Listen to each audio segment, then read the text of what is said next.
Ouais, fait que bienvenue à un nouvel épisode du Gamma Performance Podcast. Fait que mon nom c'est Dave Powell, je suis préparateur physique et ça fait déjà plusieurs années que j'aide les athlètes à devenir plus forts, plus explosifs et plus rapides dans leur season, mais autant dans leur saison. Fait qu'aujourd'hui, on va parler d'un sujet qui est super intéressant, qui m'interpelle beaucoup en fait. C'est au niveau de la force. OK? Fait que beaucoup de monde veut savoir si le powerlifting, c'est vraiment quelque chose qui est utile et transférable au niveau de tes performances athlétiques. OK?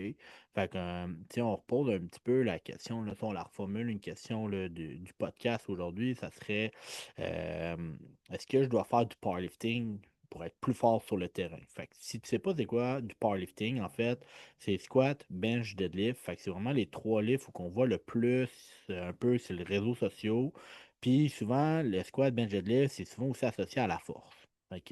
Mais est-ce que le vélo en powerlifting te rend automatiquement meilleur sur un terrain de foot ou genre devenir un meilleur athlète de hockey ou peu importe les disciplines que tu pratiques?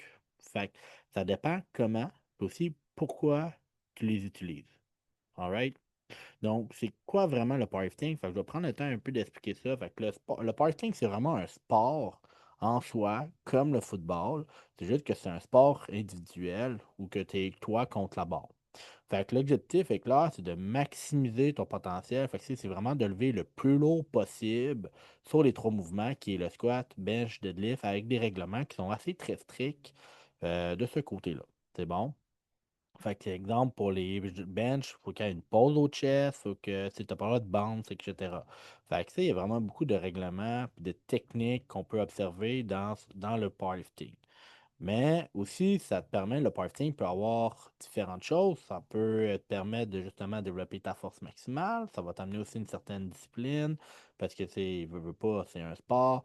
Ça te permet aussi de peut-être mieux améliorer ta tolérance aux charges lourdes parce que ton système nerveux est beaucoup plus activé. Mais le powerlifting n'est pas vraiment conçu pour améliorer tes performances sportives sur le terrain. OK? Vu que c'est quand même des mouvements qui sont assez très statiques, puis c'est vraiment quelque chose qu'on build pour devenir fort. Fait que l'objectif du powerlifting, c'est de devenir lourd. C'est de devenir, en fait, c'est de lever le plus lourd possible. C'est pas de courir plus vite, c'est pas d'être le plus explosif possible, puis il n'y a pas de changement de direction le plus rapidement possible et tout ça. Fait que c'est pour ça qu'il y a une nuance par rapport à ça. La force sur le terrain. Donc, si tu es un athlète de soccer, football ou whatever, OK? Fait que la force, c'est pas juste comme combien tu squats puis combien tu benches. C'est vraiment pas ça. C'est pas à cause que tu benches 400 livres comme joueur de ligne que tu vas déplacer tout le monde sur le terrain. C'est peut-être que si tu benches 400 livres puis tu as 15 ans, probablement ton petit gars de D-line qui pèse 200 livres, probablement tu vas être capable de le brasser. Mais c'est à un moment donné, rendu collégial, puis universitaire, puis même professionnel, mais si tu benches lourd, ça change pas grand-chose, là. Si les gars sont forts, aussi forts l'autre bord, là. Fait que c'est pas ça qui va t'aider à euh, amener ta force sur le terrain. Fait que le sport, en fait, quand on veut devenir fort sur le terrain, c'est produire de la force rapidement. T'assurer que tu es capable de produire rapidement de la force dans tes impacts, absorber et redigérer tes impacts, justement, rester stable le plus possible, même si tu as un impact ou peu importe, puis d'être capable de répéter des efforts de manière explosive, OK? Fait qu'on parle de force appliquée, puis pas juste de force en isolation. Ça, c'est pas mal ça qui est la grosse nuance. Un athlète fort sur le terrain, c'est quelqu'un qui est capable d'accélérer rapidement. C'est quelqu'un qui est capable de freiner rapidement. C'est quelqu'un qui est capable de faire des gros changements de direction. Puis c'est quelqu'un qui est capable de gagner ses duels en one-on-one, autant que si tu es joueur de ligne, que autant si tu es un linebacker versus un running back ou whatever. OK, c'est bon. Fait que ça demande de la coordination, de la vitesse, de la force, puis de la stabilité. Alright? Fait que le powerlifting est-tu vraiment inutile? Tu sais, je trouve que le powerlifting, c'est peut-être pas quelque chose qui est inutile, mais c'est pas nécessairement utile pour un athlète, OK? Il peut être utile pour justement offrir des bonnes bases solides au niveau de la force. Fait qu'après ça, quand c'est le temps de forcer à travers les autres exercices, ben, tu es capable de maximiser ton potentiel parce que tu deviens de plus en plus fort. C'est bon. Pour apprendre à pousser des charges, ça aussi, ça c'est parfait.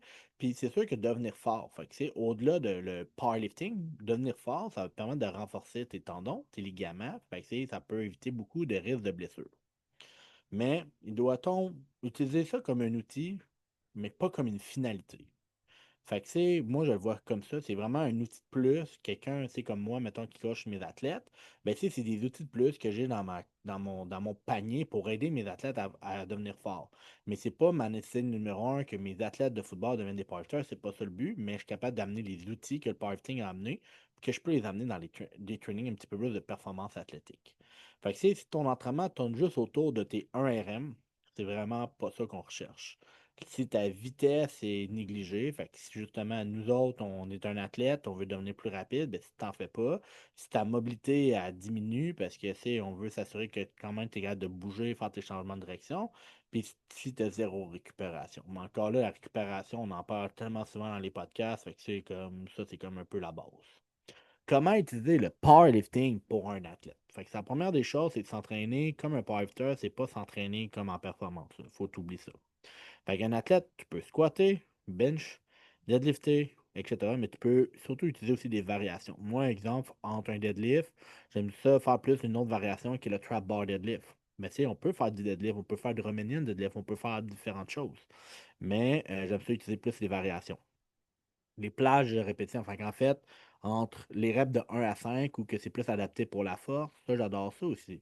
L'intention de l'explosivité, parce que veux pas, quand c'est le temps de soulever lourd, il faut avoir aussi l'intention de lever la charge le plus rapidement possible. C'est quand même ça qu'on veut faire.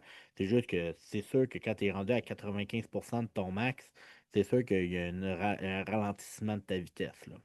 Puis tu veux quand même intégrer les structures de l'entraînement de la force dans la structure athlétique. Puis ça, c'est une des choses que j'aime bien faire. Donc, exemple squat pour développer la force, c'est bien, mais c'est squat avec soit un tempo, soit des méthodes de contraste, soit de faire du speed work avec un squat, c'est comme très bien. Faire du deadlift pour la force dans les hanches, ça peut être bien, mais ça peut être d'autres choses. Ça peut être du Romanian deadlift, ça peut être de faire des deadlifts avec des jumps transférables. Il y a différentes choses qu'on peut faire. La force doit toujours, pour un athlète, c'est tout dépendant de ton off-season, comment il est fait. C'est plus que genre, tu veux quand même maximiser ton off-season pour que la force doit être transférable sur le terrain. C'est ça un peu l'objectif. Mais comme je dis, c'est le fun d'avoir un side quest, de dire, mettons, j'aimerais ça bencher 2 plates. Ben, c'est le fun de l'avoir comme side quest. C'est de le travailler ta force pour ça. Fait que les erreurs que je vois souvent, là, ça c'est sûr, sûr, sûr, sûr, sûr, c'est les athlètes qui chasent un total en powerlifting, mais tu es un athlète de foot, tu sais. Fait que si ton all-in est comme je veux jouer au prochain niveau au football, que ça soit collégial, universitaire ou peu importe, ou tu veux vraiment dominer au football, mais que genre ton but premier, c'est juste de faire des 1 RM pour élever ton total, tu es clairement dans le champ. C'est bon. Tu lèves trop lourd, trop souvent. Fait que c'est justement, tu fais du ego lifting à chaque semaine, tu fais tes 1 RM, tu essaies de battre ton PR de la semaine d'avant. Ça non plus, c'est vraiment pas bon. Si tu fais zéro travail de vitesse, fait que dans le sens, aucun travail de manière explosive où tu veux travailler ta technique, etc. Ça aussi, que tu prends pas le temps de récupérer, puis justement, ben, tu fais un peu n'importe quoi en regardant à gauche pas à droite sur TikTok ou les réseaux ou ChatGPT, parce que c'est zéro individualisé en fonction de toi. Parce que j'en parlais dernièrement dans un autre podcast. T'sais, entre un gars qui 5 et 9 et un gars 6 et 3 6 et 4 on n'a probablement pas les mêmes leviers, puis les techniques vont changer en fonction de vos leviers, là. Fait que ça aussi, c'est super important de porter attention de ce côté-là. Fait que, qu'est-ce que ça va faire si tu essaies de trop t'entraîner comme un athlète de powerlifting, ben, ça va sûrement te ralentir si tu ne travailles pas ton speed work.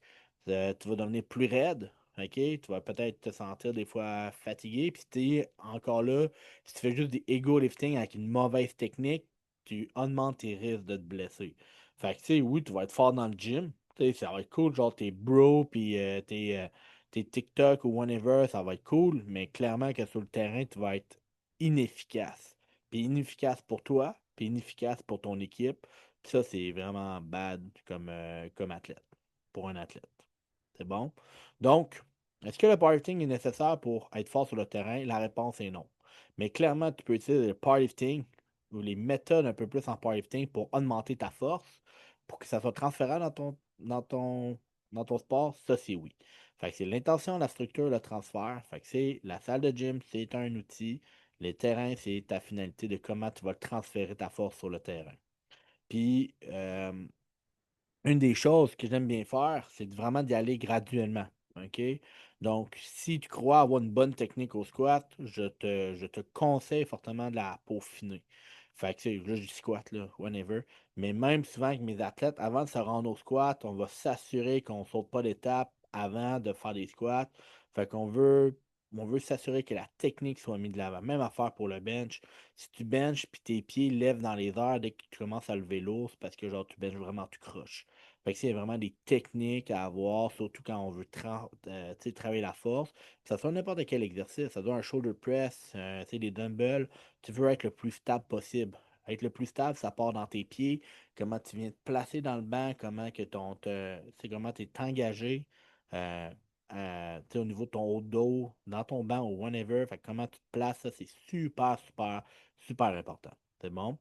Fait que si tes entraînements ne te rend pas plus rapide, ne te rend pas plus explosif, te rend beaucoup moins, te rend pas solide, te rend pas plus fort, ben, parce que clairement que ta structure est à revoir. Ça, c'est sûr, sûr. C'est sûr, sûr. Donc, si tu as aimé le podcast, gêne-toi pas de liker, partager. Si tu as des questions au niveau de ta force, tu as juste à m'écrire aussi. Fait que tu peux me suivre sur les réseaux sociaux. Coach Powy, P-O-W-Y, sur Instagram. Puis surtout, ben, gêne-toi pas, OK? On veut surtout que tu deviennes plus fort, mais sans perdre ton côté athlétique. Arrête de t'entraîner par hasard, fait qu'arrête de faire des 1RM puis de battre tes PR chaque semaine, tu sais. C'est pas toujours ça le plus important. Faut avoir surtout une structure adaptée par rapport à ton sport, par rapport à tes faiblesses, par rapport à toi, par rapport à tes leviers. Ça aussi, c'est hyper important. Fait que c'est ça. Fait que partage ça à un de tes coéquipiers au besoin. Partage ça à tes parents. Sinon, on se voit dans un prochain vidéo. Ciao, gang.